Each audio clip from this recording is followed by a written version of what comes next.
പാകിസ്ഥാനിൽ ഇപ്പോൾ സുന്നി ഷിയ കലാപം നടന്നുകൊണ്ടിരിക്കുകയാണ്. അത് ഒരാഴ്ചയായിട്ട് അവിടെ വളരെ ശക്തമായ കലാപം നടക്കുന്നു. 50ഓളം പേര് മരിച്ചിരിക്കുന്നു, 200-ഓളം പേർക്ക് പരിക്കേറ്റിരിക്കുന്നു. പല ആശുപത്രികളും ഈ പരിക്കേറ്റവരെ കൊണ്ട് നിറഞ്ഞിരിക്കുന്നു. അവിടെ കൃത്യമായിട്ട് മരുന്നില്ല, സൗകര്യങ്ങളില്ല, വല്ലാത്ത ബുദ്ധിമുട്ടിലാണ്. പക്ഷേ കലാപം ഒരു നിയന്ത്രിക്കാൻ അവിടുത്തെ ഗവൺമെൻറ്റിന് കഴിഞ്ഞിട്ടില്ല. ഇതാണ് ഇപ്പോഴത്തെ പാകിസ്ഥാനിലെ അവസ്ഥ. അപ്പം എന്താണ് ഈ പാകിസ്ഥാനിൽ? അവിടെ പൊതുവിൽ പാകിസ്ഥാൻ സാമ്പത്തികമായിട്ട് തന്നെ വളരെയധികം തകർന്നു നിൽക്കുന്ന ഒരു അവസ്ഥയിലാണ്. എന്താണ് പാകിസ്ഥാൻ്റെ ഒരു അവസ്ഥ? എന്തായിരിക്കും അതിൻ്റെ ഭാവി ഇങ്ങനെ പോവുകയാണെങ്കിൽ? അവിടെ ഈ കലാപം നടക്കുന്നു. രണ്ട് വിഭാഗങ്ങൾ തമ്മിൽ, മുസ്ലിം രാഷ്ട്രമാണെങ്കിൽ പോലും ഷിയയും സുന്നിയും തമ്മിലുള്ള ആ കലാപം എന്താണ് സംഭവിക്കുന്നത്? അല്ല, അത് പാകിസ്ഥാനിലെ ആന്തരിക വൈരുദ്ധ്യങ്ങളുടെ ഒരു പ്രതിഫലനമോ അല്ലെങ്കിൽ അതിൻ്റെ പൊട്ടിത്തെറിയൊക്കെ തന്നെയാണ്. കാരണം എന്ന് വെച്ചാൽ പാകിസ്ഥാൻ എന്ന രാജ്യം വളരെ യാന്ത്രികമായിട്ട് ഉണ്ടാക്കിയ ഒരു രാജ്യമാണ്. അത് റഹ്മത്ത് അലി എന്നുള്ളൊരു ഓക്സ്ഫോർഡ് സ്റ്റുഡൻറ്റിൻ്റെ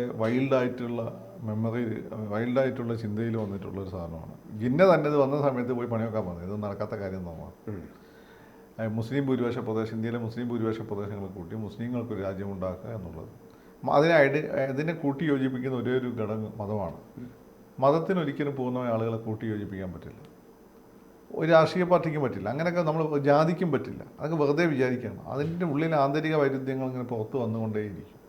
ഇപ്പോൾ സാമ്പത്തികമായിട്ട് ആളുകളെ കൂട്ടി യോജിപ്പിക്കാൻ പറ്റില്ല. ലോട്ടറി അടിച്ചു കഴിഞ്ഞാൽ ഉഴയിപ്പാളി മുതലാളിയാവും, പിന്നെ മറ്റുള്ളവരും ഡേയ് വണ്ടിയുടെ ഡേയ് എന്ന് പറയും. അപ്പോൾ ഇതൊക്കെ ആളുകളെ ഒരു പ്രത്യേക ഘട്ടത്തിൽ യോജിപ്പിച്ച് നിർത്താൻ വേണ്ടി ഉപയോഗിക്കുന്ന ടെക്നിക്ക്. ആ ടെക്നിക്ക് വർക്ക് ചെയ്യുന്ന സമയത്ത് ഇവർ ഒരുമിച്ച് ആക്റ്റൊക്കെ ചെയ്യും. പക്ഷേ പിന്നെ എന്ത് ചെയ്യുന്നത് വെച്ചാൽ അത് മനസ്സ് അവർ ലക്ഷ്യം നിറവേറ്റി കഴിഞ്ഞാൽ ഇവർ പരസ്പരം തോക്കെടുക്കും. ഇതാണ് പാകിസ്ഥാനിൽ നമ്മൾ കണ്ടത്. അതിനെ പരസ്പരം കൂട്ടി നിർത്തുന്ന മതം എന്നുള്ള ഒരു സംഭവം മാത്രമേ ഉള്ളൂ. ഈ മതം എന്ന് പറയുന്ന ഈ ഐഡൻറ്റിറ്റിൻ്റെ ഉള്ളിൽ തന്നെ ഇവർ പഞ്ചാബികൾക്ക് സിന്ധികളെ കണ്ടുകൂടാ, സിന്ധികൾക്ക് ബലൂച്ചികളെ കണ്ടുകൂടാ. ഇതാണ് അവിടുത്തെ ഒരവസ്ഥ. അവിടുത്തെ പല ഐഡൻറ്റിറ്റിയായി കിടക്കുകയാണ്. അതിൽ തന്നെയുള്ള പ്രശ്നമാണ് വളരെ പ്രവാചകൻ്റെ മരണത്തിൻ്റെ അടുത്ത നിമിഷം തൊട്ട് തുടങ്ങിയിട്ടുള്ള പ്രോബ്ലമാണ് ഇപ്പം ഷിയ സുന്നി പ്രശ്നം. പ്രവാചകൻ്റെ പിൻഗാമി ഖലീഫ എന്ന ഇസ്ലാമിക രാജ്യത്തിൻ്റെ തലവനും ഈ മുസ്ലിങ്ങൾ ആത്മീയ നേതാവുമായിട്ട് ആര് വരണം എന്നുള്ള ഒരു ചോദ്യം വന്നു. അപ്പോൾ ചോദ്യം വന്നപ്പോൾ ആദ്യം ഉണ്ടായ പ്രശ്നം എന്ന് വെച്ചാൽ അന്ന് മദീനയിൽ ആണല്ലോ പ്രവാചകൻ എസ്റ്റാബ്ലിഷ് ചെയ്യുന്നത്. അത് മക്കയിൽ നിന്ന് അടിച്ചോടിച്ചാണ്. അപ്പോൾ അവിടെയുള്ള ആളുകൾ വന്നു, ഞങ്ങളാണ് അദ്ദേഹത്തെ സഹായിച്ചത്, അതുകൊണ്ട് ഞങ്ങളുടെ ഇടയിൽ ആളുകൾ വരണം അതുകൊണ്ട് വലിയ തർക്കമായി മാറിയതാണ്. അവസാനം എന്ത് ചെയ്തു എന്ന് വെച്ചാൽ പ്രവാചകൻ്റെ ഇളയ ഭാര്യയുടെ അച്ഛനായ അബൂബക്കർ സിദ്ദീഖി അദ്ദേഹത്തെ ഖലീഫയായിട്ട് പ്രഖ്യാപിച്ചു. അദ്ദേഹം വളരെ പ്രായം ചെന്നൊരു മനുഷ്യനായിരുന്നു.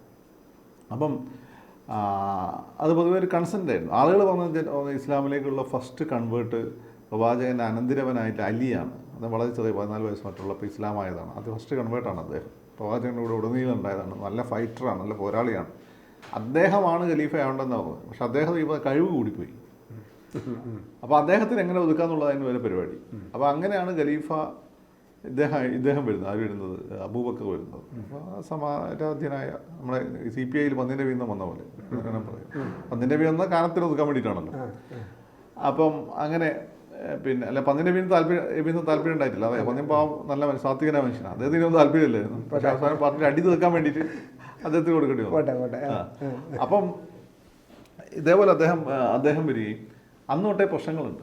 അതിനുശേഷം അദ്ദേഹത്തെ മരണശേഷം അലി വന്നില്ല, പകരം വന്നത് ഉമറാണ്. ഉമർ ആദ്യകാലം മുസ്ലിങ്ങളെ കൊല്ലാൻ നടന്ന ആളാണ്. പക്ഷേ പിന്നെ സെൻറ്റ് പോളിനെ പോലെ മാനസിക പരിവർത്തനം വരികയും ഇസ്ലാമായി മാറി ഇസ്ലാമിനെ ഇറാനിലേക്കൊക്കെ വ്യാപിപ്പിച്ച അദ്ദേഹമാണ്. അദ്ദേഹത്തിന് വന്ന ശേഷം ഉസ്മാൻ വന്നപ്പോഴും അലീനെ പരിഗണിച്ചില്ല. അപ്പം കുറേ ആളുകൾ അത് എതിർപ്പ് പറഞ്ഞു. അതിൻ്റെ ഇടയ്ക്ക് ഉസ്മാൻ കൊല ചെയ്യപ്പെട്ട ശേഷം അലി വന്നത്. അപ്പോൾ അലി വന്ന സമയത്ത് ഉസ്മാനെ കൊലപാതകളെ പിടിക്കുന്നില്ല എന്ന് അദ്ദേഹത്തിനെതിരെ ഒരു കംപ്ലയിൻറ്റ് മുഹമ്മദ് നബിയുടെ ഇളയ ഭാര്യ ഉൾപ്പെടെയുള്ള ആളുകൾ ഉന്നയിക്കുകയും പ്രശ്നങ്ങളൊക്കെ ഉണ്ടായിരുന്നു. ഈ വിഭാഗമാണ് പിന്നെ ഷിയാക്കൾ എന്ന് പറയുന്നത്. ഷിയ കൗൺസിലുണ്ട്, തലമുതിർന്ന ആളുകൾ. ആ കൗൺസിലാണ് പിൻഗാമിയെ തിരഞ്ഞെടുക്കേണ്ടതെന്നാണ് അവരുടെ അഭിപ്രായം. അതിൻ്റെ ഇടയ്ക്ക് അലി കൊല ചെയ്യപ്പെടുന്നു. അലി ഖലീഫയെ കുറച്ച് കഴിയും കൊല ചെയ്യപ്പെടുന്നു. അദ്ദേഹത്തെ കൊല ചെയ്യപ്പെടുന്നത് ഒരു വിഘടിത വിഭാഗമാണ്, ഇവരെല്ലാതും പറയപ്പെടുന്നു. പക്ഷേ എനിക്കത് പൂർണ്ണ വിശ്വാസമൊന്നുമില്ല, കാരണം പൊളിറ്റിക്സ് നമുക്ക് അറിയാമല്ലോ.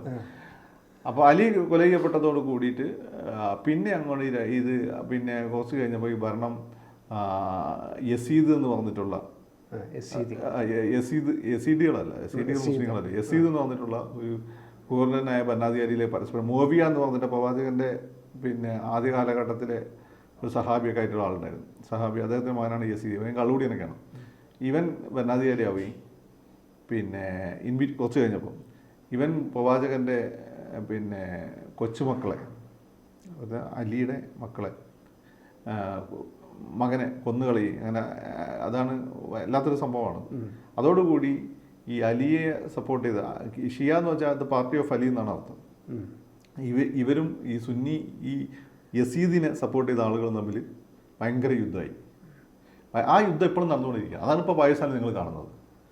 അതിൽ പിന്നെ അങ്ങോട്ട് കഴിഞ്ഞപ്പം ഈ യസീദിൻ്റെ തലയൊക്കെ അവർ വെട്ടിമാറ്റിയിരുന്നു. തല വെട്ടിമാറ്റി, അല്ല യസീദല്ല, ഈ പ്രവാചകന്റെ കൊച്ചുമോൻ്റെ തല വെട്ടിമാറ്റി യസീദ് അങ്ങനെ തട്ടിക്കളിച്ചെന്നൊക്കെയാണ് പറയപ്പെടുന്നത്. അല്ല, അതിപ്പോൾ പാകിസ്ഥാനിൽ അത് കണ്ടുകൊണ്ടിരിക്കുന്ന ഒരാൾ പറഞ്ഞു വെച്ചാൽ ഈ മുഖത്ത് പ്രവാചകൻ ചുംബിക്കുന്നത് ഞാൻ കണ്ടിട്ടുണ്ടെന്ന് വേദനയോട് കൂടി അങ്ങനെ രേഖപ്പെടുത്തിയ സംഭവമാണ്. അപ്പം ആ യസീദിൻ്റെ അണ്ടറിലാണ് പിന്നെ ഈ സുന്നി വിഭാഗം. അവരെ നമ്മൾ യസീദ് എപ്പോഴും യസീദ് പ്രവാചകന്റെ കൊച്ചുമോനെ കൊല്ലാൻ ഓർഡർ കൊടുത്ത ഒരുത്തന്നെ പേര് ആളുകൾ ഇടുമോ? ഇപ്പോഴും യസീദ് എന്നുള്ള പേരുണ്ടല്ലോ മുസ്ലിങ്ങളുടെ, കേരളത്തിലുണ്ടല്ലോ. അപ്പോൾ അവർ ആ ഒരു ട്രഡീഷൻ, ഞങ്ങൾ സുന്നികളാണ്, ഞങ്ങൾ ആ ട്രഡീഷൻ ഫോളോ ചെയ്യുന്നവരാണ്. രണ്ട് ഷിയാക്കൾ എന്ന് വെച്ചാൽ ഈ പറഞ്ഞ അലിയുടെ പിൻഗാമി. അവരെ ഒരു പിന്നെ ക്രൂരമായിട്ട് പീഡിപ്പിക്കുകയായിരുന്നു. പിന്നെ കുറേ കഴിഞ്ഞപ്പം ഈ ഷിയാക്കൾ ഭരണം തിരിച്ചു പിടിക്കുകയും പിന്നെ അബ്ബാസിഡ് ഖാലിഫേറ്റൊക്കെ ഷിയാക്കൾക്ക് സ്വാധീനമുള്ളതായിരുന്നു. സുന്നികൾ ഈ പറഞ്ഞ ഈ ഉസ്മാൻ്റെ ആളുകൾ അല്ലെങ്കിൽ ഈ യസീദിൻ്റെ ആളുകൾ പിന്നെ സ്പെയിനിലെ ആധിപത്യ ഉമയ്യദ് ഖാലിഫസ്റ്റ് ഉണ്ടായി. അവരാണ് ജൂതന്മാരെ ഏറ്റവും കൂടുതൽ പ്രൊട്ടക്ട് ചെയ്ത ആളുകളാണ്. അവരുടെ ജൂതന്മാരുടെ രണ്ടാം സുവർണ്ണ കാലഘട്ടം എന്ന് പറയുന്നത് ഈ ഉമയ്യദ് കാലഘട്ടമാണ്. പോവുകയും ഇവരും പരസ്പരം യുദ്ധം ഉണ്ടാകുകയും അവസാനം പിന്നെ പതുക്കെ ഇറാനൊക്കെ പൂർണ്ണമായി ഷിയ രാജ്യമായി പല പ്രദേശങ്ങളും. ഇപ്പം ഇറാഖിൽ ഭൂരിപക്ഷം ഷിയാക്കളാണ്, പക്ഷെ ഭരിക്കുന്നത് സുന്നികളാണ്. അപ്പം ആദ്യം ഷിയാക്കളെ വേട്ടയാടലായിരുന്നു, പിന്നെ ഷിയാക്കൾ തിരിച്ചടിച്ചു തുടങ്ങി. അല്ല, ഇപ്പൊ പാകിസ്ഥാനിൽ ഇത് അന്ന് തുടങ്ങിയ ഫൈറ്റാണ്. താങ്കളൊരു സുന്നി എന്ന് പറഞ്ഞുകൊണ്ട് ഞാൻ പറയുന്നത്, അവിടെ ഈ കലാപത്തിനോടനുബന്ധിച്ച് ഇപ്പോൾ ഒരു 2-3 ദിവസം മുമ്പ് സംഭവിച്ചത് കലാപം ശക്തമാകാൻ കാരണമെന്ന് പറയുന്നത് സുന്നികൾ ഷിയാക്കാരുടെ ഇടയിൽ നിന്നും ആ വർഗത്തിൻ്റെ ഇടയിൽ നിന്നും, ഷിയാക്കാരുടെ വർഗത്തിൻ്റെ പേര് ഒരു പ്രത്യേക അവിടെ ഷിയാക്കൾ ഹസാര ഷിയാക്കളാണ് കൂടുതൽ. തജിക്കിസ്ഥാൻ ഒരു മംഗോളിയൻ ബാക്ക്ഗ്രൗണ്ടുള്ള ഹസാര ഷിയാക്കളാണ്. അവരാണ് അവിടെ കൂടുതൽ പീഡിപ്പിക്കപ്പെടുന്നത്. അവരെ കണ്ടാൽ തന്നെ ഒരു മംഗോളിയൻ ലുക്കുള്ള എളുപ്പം മനസ്സിലാവും. ലെവന്മാര് ഒരു പഞ്ചാബി ലുക്കായിരിക്കും. അതാണ് ഇതിന്റെ എളുപ്പം ഇവരുടെ ഈ ഷിയ വിഭാഗത്തിൽ നിന്ന് ഒരു കുട്ടിയെ ഉൾപ്പെടെ കുറെ പേരെ സുന്നിക്കാർ തട്ടിക്കൊണ്ടുപോവുകയും ശിരച്ഛേദം ചെയ്തു എന്നാണ് പറയുന്നത്. ഇപ്പോൾ അതാണ് ഇപ്പോൾ കലാപം കൂടുതൽ കാരണം. മാത്രമല്ല, നമ്മൾ ഒന്നും കൂടെ എടുത്ത് പറയേണ്ടത്, അവിടുത്തെ കലാപത്തിൽ നമ്മൾ സാധാരണ കാണുന്നത് പോലത്തെ ഒരു കലാപത്തില്ല. പക്ഷേ ഇന്ത്യയിലൊക്കെ ചില കലാപങ്ങൾ നടക്കാറുണ്ട്.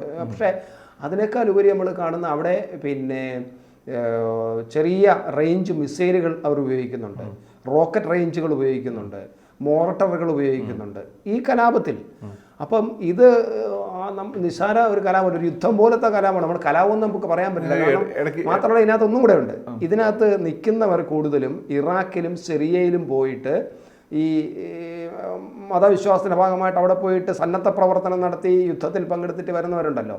അങ്ങനെ സിറിയയിലും ഇറാഖിലും പോയി യുദ്ധത്തിലൊക്കെ പങ്കെടുത്ത് സന്നദ്ധ പ്രവർത്തനം എന്ന പേരിൽ യുദ്ധം നടത്തിൽ പോയിട്ട് ഇവിടെ IS ആൾക്കാർ പോകുന്നത് പോലെ അങ്ങനെ പോയിട്ട് വന്നവർ കുറേ പേരും ഈ രണ്ട് വിഭാഗത്തിലും ഉണ്ട് എന്നാണ് പറയുന്നത്. ഇതെല്ലാം കൂടെ വരുമ്പോൾ ആ പാകിസ്ഥാനിലെ ആ ഒരു കലാപം ഒരു വളരെ ഗുരുതരമായ സങ്കീർണമായ ഒരു കലാപമാണ്. നമ്മൾ സാധാരണ ഒരു കലാപം തന്നെ വിളിക്കേണ്ട. അവിടെ ഒരുപാട് വാർലോഡ്സ് ഉള്ള സ്ഥലമാണ്. അവരുടെ യുദ്ധമാണ് അവരുടെ ജോലി. അപ്പോൾ സ്വാഭാവികം രണ്ട് ഭാഗത്തായിട്ട് അവർ അണിഞ്ഞെടുക്കും. രണ്ടാമത്തെ കാര്യം, ഇറാൻ ഇടയ്ക്ക് പാകിസ്ഥാൻ ഇറാൻ ആക്രമിച്ച കഥയൊക്കെ നിങ്ങൾ കേട്ടിട്ടുണ്ടാവും. ഇതിന് കാരണം എന്ന് വെച്ചാൽ ഈ ഷിയാക്കളുടെ ഇറാൻ പ്രൊട്ടക്ട് ചെയ്യുന്നുണ്ട്. ഇന്ത്യക്കെതിരെ അവർ രണ്ടുപേരും കൂടെ ഒരുമിച്ച് നിൽക്കുകയും ചെയ്യും. നമ്മുടെ സുഹൃത്ത് അടങ്ങുമ്പോൾ ഇറാൻ പലപ്പോഴും ഇന്ത്യക്കെതിരെ കാശ്മീർ വിഷയത്തിലേക്ക് ഒരുമിച്ച് നിന്നിട്ടുണ്ട്, അവരെ കൂടെ വന്നിട്ടുണ്ട്. അപ്പം ഇങ്ങനെയുള്ള പ്രോബ്ലംസ് ഉണ്ട്. കോസ്റ്റ് ബോർഡർ ആയിട്ടുള്ള ഒരു ഇന്റർനാഷണൽ ഇഷ്യൂ ആണത്. അത് അടുത്തൊന്നും സോൾവ് ചെയ്യാനും പോകുന്നില്ല. മുസ്ലിങ്ങൾ ലോകത്തുള്ള കാലത്തോളം ഇവര് പ്രവാചകന്റെ കൊച്ചുമോന്റെ രക്തം അവരെ വേട്ടായിക്കൊണ്ടിരിക്കും. അപ്പൊ അത് കേരളത്തിൽ അല്ലെങ്കിൽ ഇന്ത്യയിലും അതിന്റെ ഒരു രാഷ്ട്രം വേണമെന്ന് അവകാശം, ഞാൻ അതിന്റെ കൂട്ടിച്ചേർക്കുകയാണ്. മുസ്ലിം രാഷ്ട്രം വേണമെന്ന് അവകാശപ്പെടുന്നവരും വാദിക്കുന്നവരും നല്ല ശക്തമായിട്ട് കേരളത്തിലുണ്ടല്ലോ. അവർക്കും കൂടെ ഒരു താക്കീതായിട്ട് കാണണ്ടേ നമ്മൾ ഈ കാണുന്ന പാകിസ്ഥാനിലെ? 1000 ഷിയാക്കളേ ഉള്ളൂ. അവർ വളരെ സൈലന്റ് ആയിട്ട് ഇരിക്കുന്നത്. കേരളത്തിൽ അവിടെ 1000 ഷിയാക്കളേ ഉള്ളൂ, വളരെ സൈലന്റ് ആണ്. പിന്നെ ഉത്തരേന്ത്യയിൽ കാണുന്ന കുറച്ച് ഷിയാക്കളുള്ളൂ. ടോട്ടൽ ഇന്ത്യൻ പോപ്പുലേഷൻ 20% ഷിയാക്കളുള്ളൂ. പക്ഷേ ഈ പ്രവാചകന്റെ ഇതിന്റെ രസം എന്താ പറയുക, ഈ സുന്നി വിഭാഗത്തിൽപ്പെട്ട ആളുകൾ ഈ പറയുന്ന പ്രവാചകന്റെ പിന്നെ കൊച്ചുമോന്റെ മരണം എന്ന് വെച്ചാൽ അവർക്ക് ഭയങ്കര വിഷമമുള്ള കാര്യമാണ്. പക്ഷേ ഇവർക്ക് അറിയാത്തൊരു കാര്യം, ഈ പറയുന്ന നമ്മൾ മദ്രസയിലെ പഠിക്കുന്ന ടെക്സ്റ്റുകളൊക്കെ ഉണ്ടല്ലോ, അതിൽ ഖുർആൻ വെച്ച് അതിൻ്റെ ബാക്കി മൂലരോപങ്ങളെല്ലാം തന്നെ ഈ യസീദിനെ പോലുള്ള ആളുകൾ അണ്ടറിൽ രൂപം കൊണ്ടുവന്നതാണ്. അതാണ് നമ്മൾ ഈ പഠിച്ചുകൊണ്ടിരിക്കുന്നത്. അപ്പോൾ യഥാർത്ഥത്തിൽ യസീദിനെ ചില സമയത്ത് ചില ആൾ കുറ്റം പറയാനും കൂടെ ആളുകൾക്ക് മടിയാണ്. അതേസമയത്ത് പ്രവാചകന്റെ കൊച്ചുമോൻ്റെ കൂടെ നിൽക്കുകയും ചെയ്യും. ഇവിടെ നമുക്കൊരു ചോയ്സ് ഉണ്ട്. യസീദിനെ അംഗീകരിക്കാൻ പറ്റിയ ആളല്ല, പക്ഷേ യസീദിൻ്റെ ഈ പവർ ഉണ്ടായിരുന്നു. ഞാൻ പലപ്പോഴും കേരളത്തിൽ കമ്മ്യൂണിസ്റ്റ് പാർട്ടി ഇതുമായിട്ട് കമ്പയർ ചെയ്യാറുണ്ട്. ആദ്യ കാലഘട്ടത്തിലെ കമ്മ്യൂണിസ്റ്റ് പാർട്ടി, ഇപ്പോഴത്തെ കമ്മ്യൂണിസ്റ്റ് പാർട്ടി.